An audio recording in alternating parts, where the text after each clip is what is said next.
Over a decade ago, I was driving from Cape Coast to Accra. As I drove through parts of the central region, I felt a sharp pain in my midsection. It was like no pain I had felt before, and this pain was very, very sharp. And I began to lose consciousness. So I drifted and parked by the roadside. Then I started screaming. The next thing I realized, I was under anesthesia. So I actually called my folks back home, and then they got an ambulance to bring me to Accra. As I was in the hospital recuperating, it dawned on me what had happened to me. So I asked the surgeon, why is it I have this big cut? And he told me something which changed my life. He said, whoever operated on you actually saved your life. If he had waited another 10, 20 minutes or an hour, I'm sure you will not be here having this conversation. What happened? I had a serious infection. I was re-operated on again. But that real episode showed me the lapses in the health delivery or healthcare system in our country. So it got me on this journey into healthcare. Through that adversity, Quickfire was born. I realized there was a big competency gap in equipment and how they are going to be used in diagnostics in Ghana. My name is Emmanuel Kenney, and I labor not to be rich, but to be a blessing unto others. I am the host of Diagnostics and Beyond. This is where curiosity intersects with clarity. And on this podcast, we want to make the most complicated issues in healthcare as simple for everyday Ghanaians or everyday individuals to actually understand what a lot of the people in diagnostics speak about. So whether you are on your commute from one place to another, sitting in your sofa in your house, having a bowl of fufu, join me as we delve into the world of diagnostics, as we make diagnostics simpler for everyday people like you and I to understand. I have two people I would like them to introduce themselves. We have a fun activity where they get to pick the DAB paper. At the back of it, there's a time frame where they're supposed to introduce themselves. These are friends of mine I've known for decades. So feel free, gentlemen, to introduce yourself.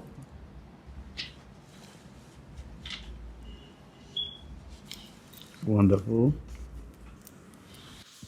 I'm Dr. Benjamin Smith-Koufie, senior surgical resident at the Ghana Police Hospital, surgical specialist. I'm also a senior police officer, chief superintendent. I also run a small medical company, WellCare Medical Supply. I'm married with 3 boys, and I watch movies and read during my leisure time.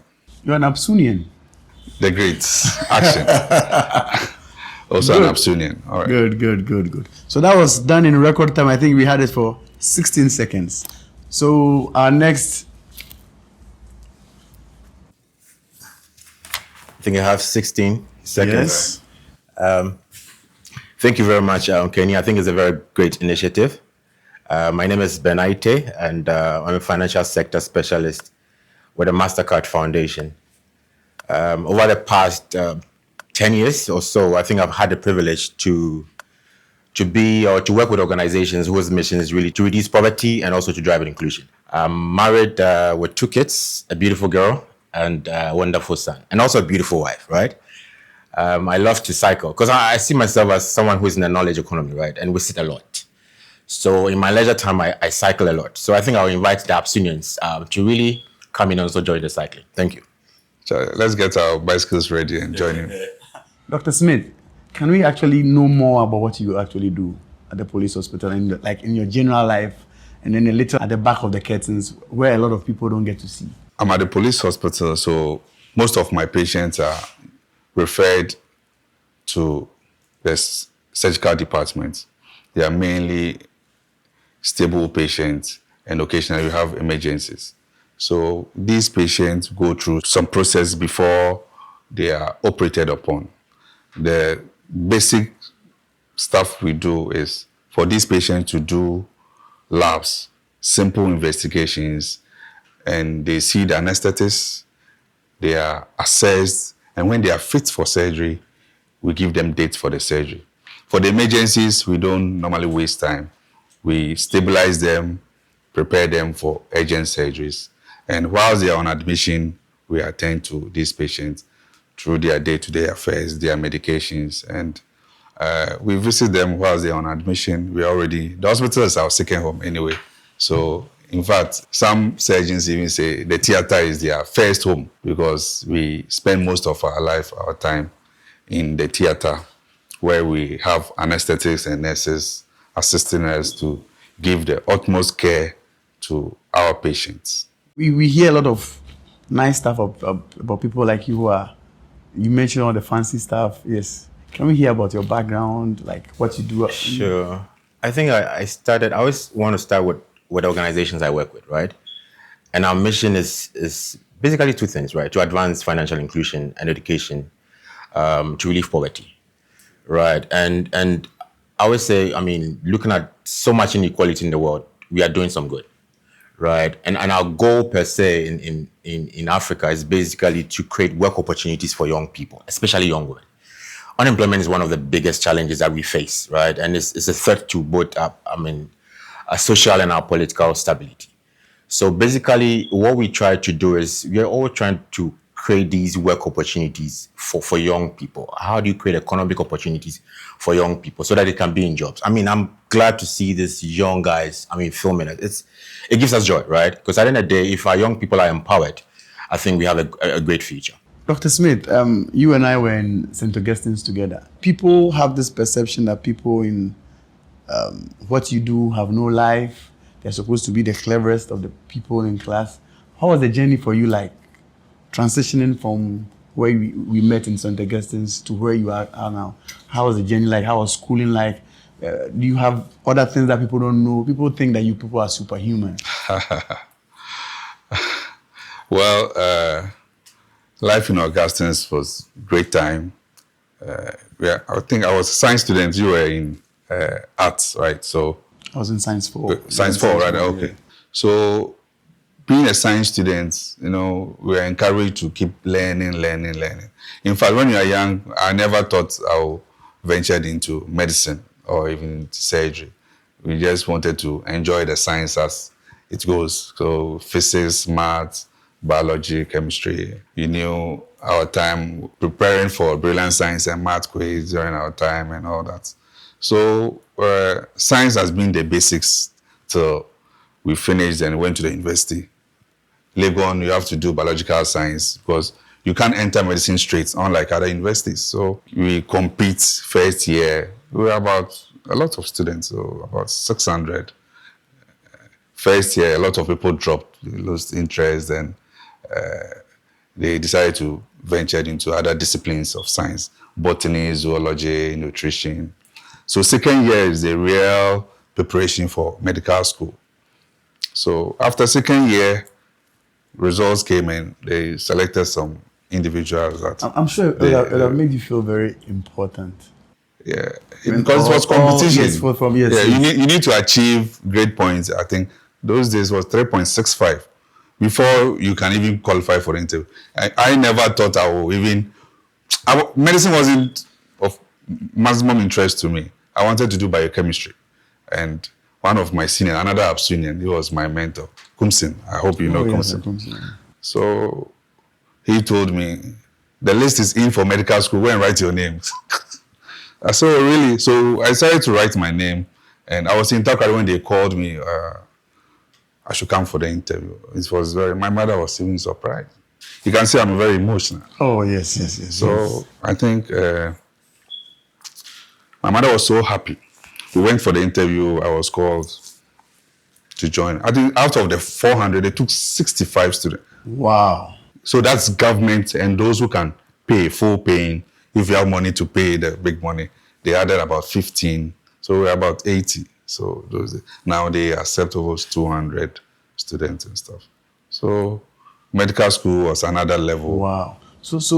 Before we go to Ben, what was one of the things which played at the back of your mind where a lot of the people, as you speak, a lot of us get to see someone who is dedicated, who's learning. You spoke about St. Augustine's, who already had a mentor.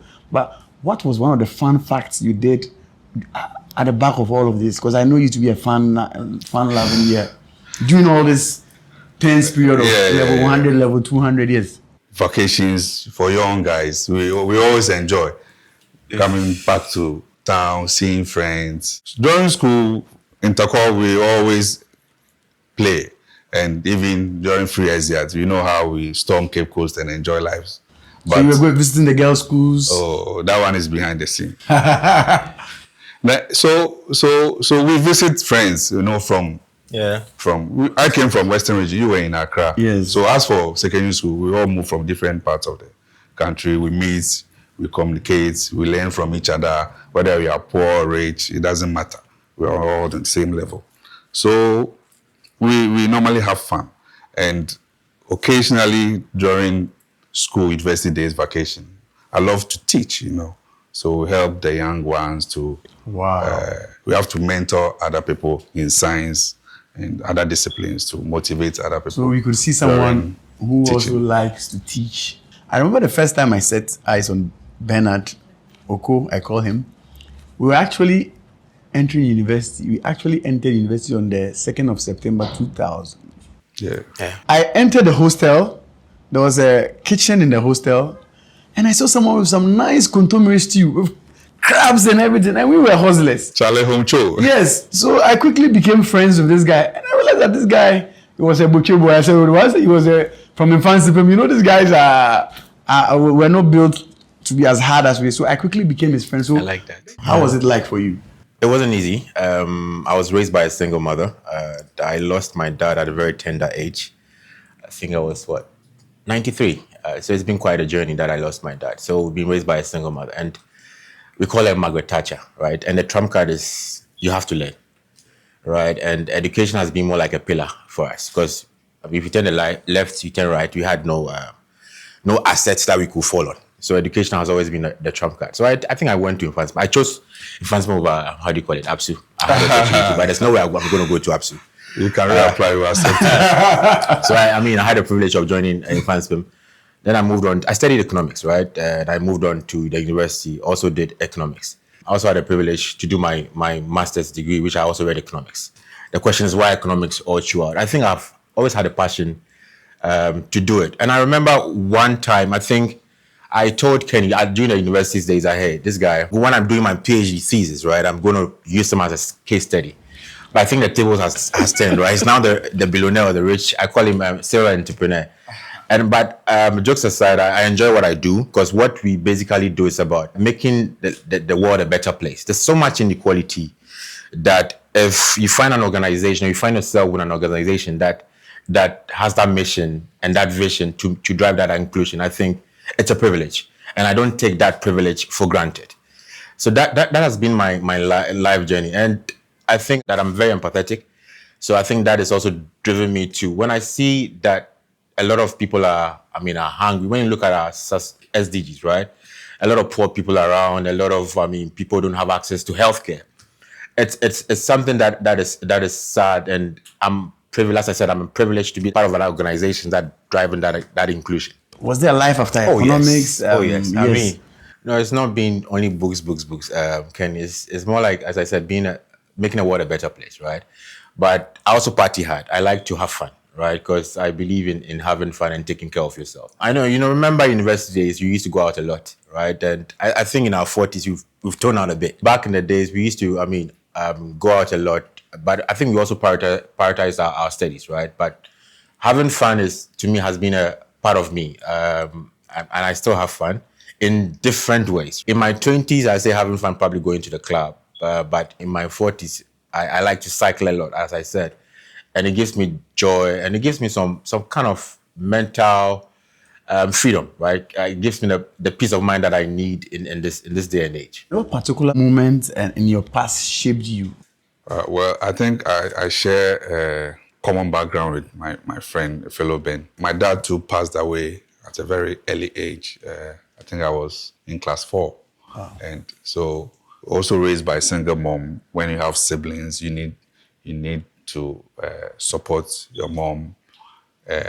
My mom is a trader. So when my dad passed on, it was a very terrible situation. And you realize that you are on your own. Yes, you have family members, but you can't let the unfortunate situation define your future. What I decided to do is to do my very best in life. Whatever I do it with seriousness, whether learning, trading, selling, working, teaching. So I just apply myself. Now I can understand. Yeah, I now I can understand. I can understand why you're a man of years. Yeah. I have a lot of people actually walk up to me and say, Mr. Kenney, is it to do with temperaments? Are we born differently? People say, I feel I'm doing well because I'm a choleric. People say, oh, because of my temperament, I'm very analytical. So is there a moment which actually shaped you to become what you are today? That's a good question. Yeah, I think, like as I said, raised by a single mother. Yeah, losing a father at a tender age was a challenge. I mean, we had 5 siblings, right?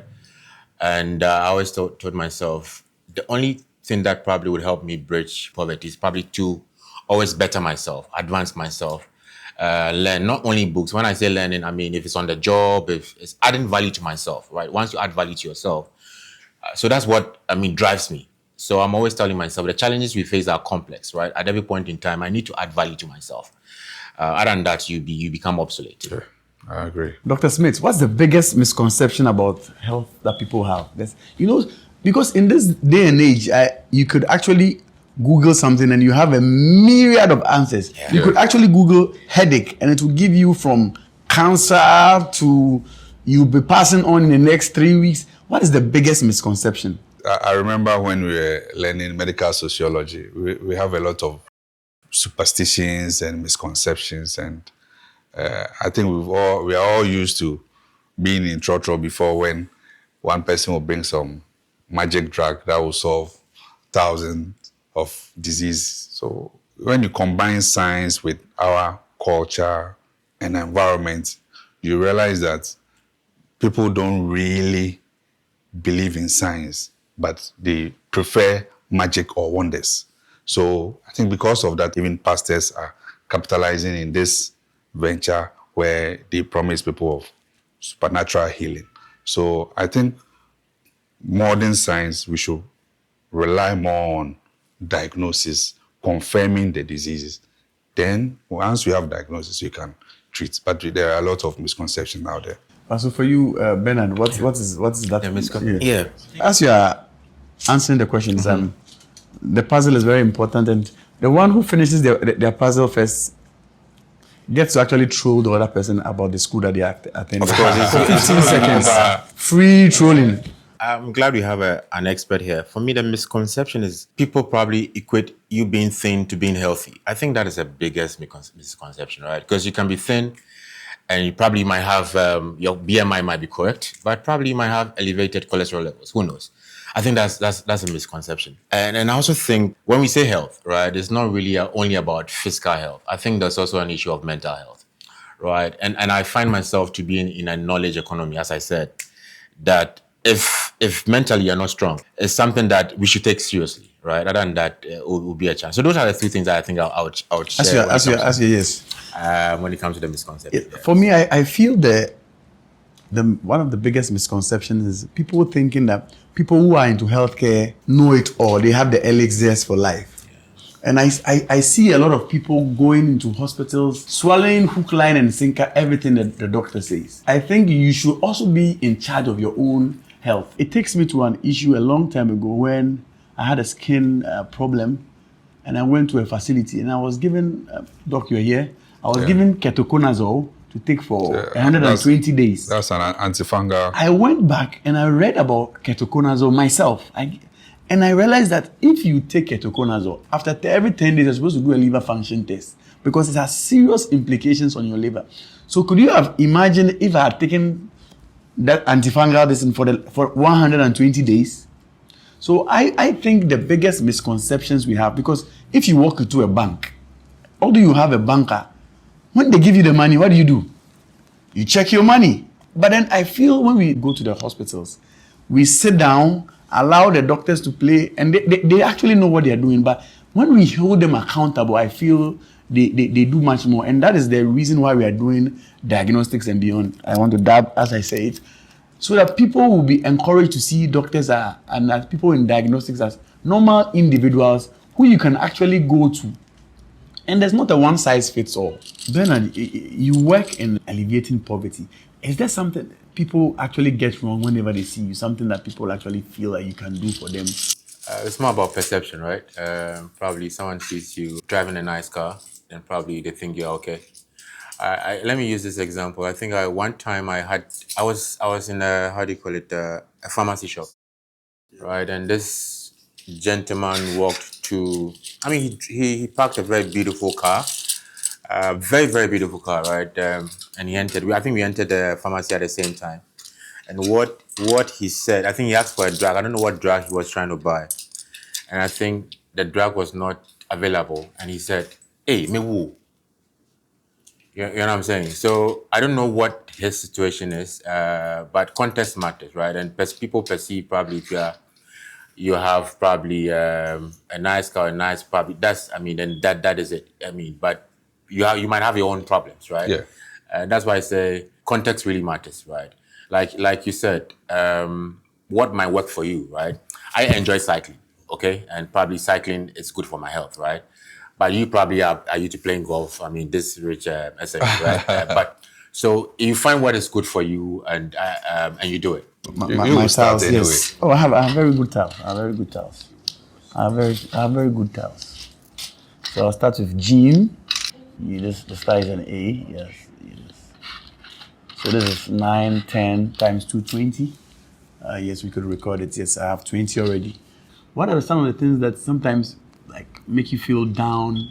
I think human as we are, we all experience bad news, difficult times, challenges. I think they are part of life. And I have a statement that sometimes we have stress-induced motivation. So sometimes I see problems and negativity in a different field or set. People assume you have excess money. So occasionally you have people approaching you with some demands, some loans, some support. Yes, we all need support. We need to help each other. But sometimes you know that the kind of request is beyond your reach and you still have to support.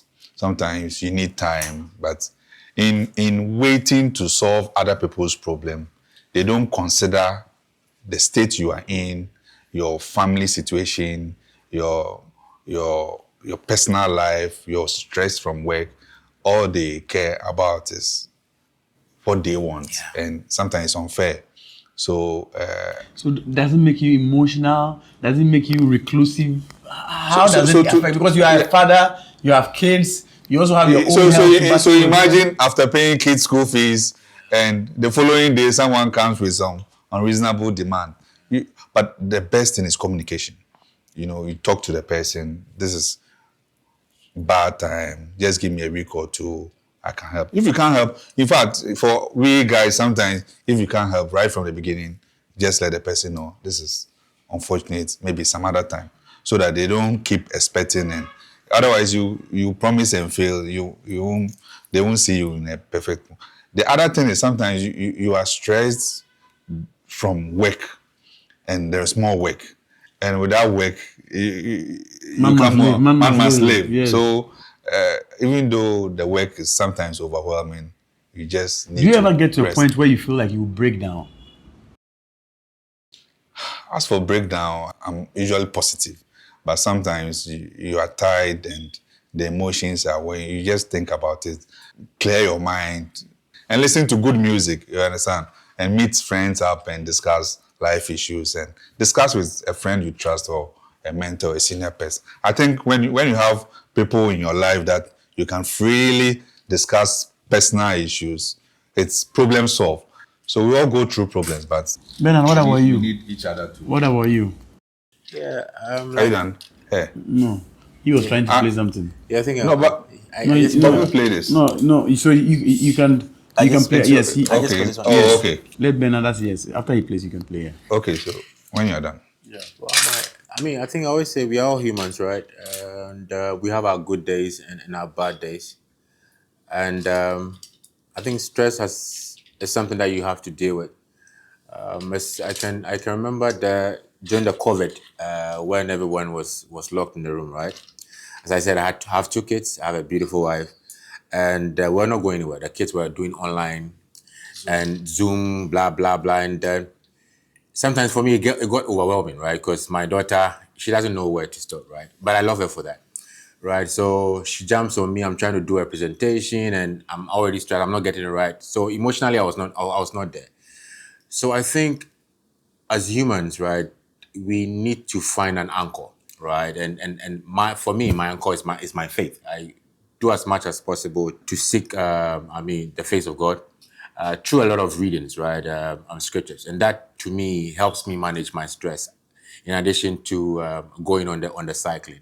When people are actually asking things about you, they always tend to think everything is okay with you. I think that's one of the reasons why we are doing this, so that people out there can actually see that we are also human like they are. Someone actually told me that, oh, maybe you need 10,000 and you are at 9,000. I just need 100 CDs. Take the 100 CDs out of your 9,000 and give it to me. Why? Because getting to your 10,000 is yes. And I have someone who is a mentor, as a senior person I always speak to, Mr. Kolache. He told me something I never forget. He said he went to the British Embassy to apply for a visa, and he sat back and he saw a student go to the counselor and was saying, school is about to reopen, I need to go to school. And the counselor told him, that is your problem.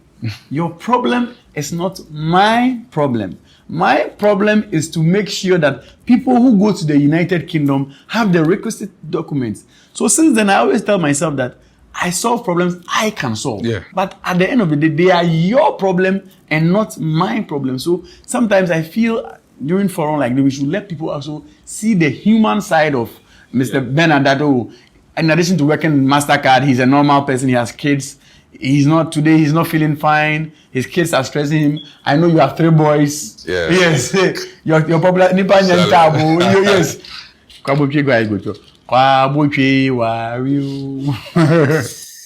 All right, so this about Okay, so as I've hammered and you're still reeling for my hammering, and it has how and me and you. Just 23, just 2 words. I have some quick fire questions I want to ask. I don't want you to think about it. Just let the answers roll as and when they come to mind. So these are some of the questions. Sure. One daily habit you swear by. Morning push-ups. let me Morning say. push-ups. Good. If you had to switch careers today, what will you do? What switch careers? I think I'll be a pilot. A pilot. Yeah. One health tip you give your younger self. Drink less. Exercise more. I think I drink less, indulge less. I'll give it to my younger self. Drink Everything in less, moderation, yeah? Yes. What's the worst myth you've ever heard? Myth. I think I can answer that. Albinos never die. Or they disappear. Yeah, I'll be Charlie, disappear. I true. think, yeah. I think if you guys are I'm thinking thinking about too it. much, yeah. Thinking too much. Hey, thinking too much, Charlie. If you were to choose any country that you were supposed to be born in, which country would you have chosen? Switzerland. What about you? Finland. Less crime, cool environments. I would have chosen to be born into the Sultan of Brunei's family. I would be the Sultan. Soft life. Any closing remarks from you? Once again, I think I find myself in a privileged position that I can go to a hospital to do a diagnostic, right? But let me attack this from an inclusion point of view, right? I mean, the cost of doing probably a health check. Let's say, you guys call it health screening or something. It's about $500, right? Yeah. That is quite expensive, right? How many Ghanaians can have access to that healthcare, right? That diagnostics, when you look at our average income of households. So the question is, what can the government do to also spur businesses like you to move into underprivileged areas, right? I mean, I remember I told you one time that I fell sick. I was on a field visit, my days at USAID, and I went to one of the hospitals in Tamale. It was quite sad. The disparity in the infrastructure, it's beyond something that I don't know how to describe it. The diagnostic initiative is a laudable idea. In addition to that, the question is, what can we do more for the underserved segment in the underprivileged areas? And you cannot do it alone. I think there'll be stakeholders that you need to work together, that we can make that dream happen. So that will be my final thoughts. What about you, Dr. Smith? Thank you for the invite. I think it's a very good program, and also it opens the medical field to the right facilities, right equipment, and we also encourage individuals to also live a very healthy lifestyle and in the long term reduce morbidity and mortality.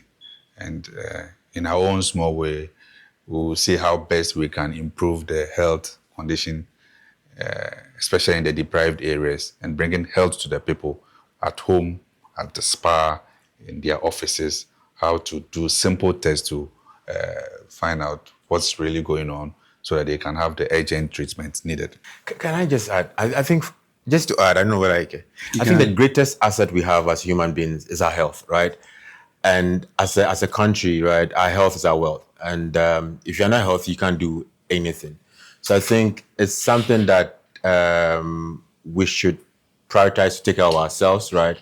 Because as I said, if you're not healthy, there's nothing you can do. You'll not be productive, and it will affect our productivity as a country. You can't live without dabbing. So we want all of you to dab your way out of our program. Start with I should move to your right. you have to just this dab. Thanks for hanging out with us. I had a very nice time. I hope you had a nice time too. I want to take this opportunity to pledge to bring good content, to be honest, trustworthy. And I urge you to subscribe. Actually, subscription doesn't cost anything.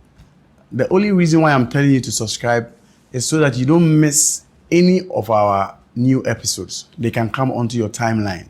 And if you enjoy it like I did, click the share button and send it to a friend to also listen to what we did. Until then, this has been your Daba, Emmanuel Kenney, laboring to be a blessing unto others, saying adieu and see you next time.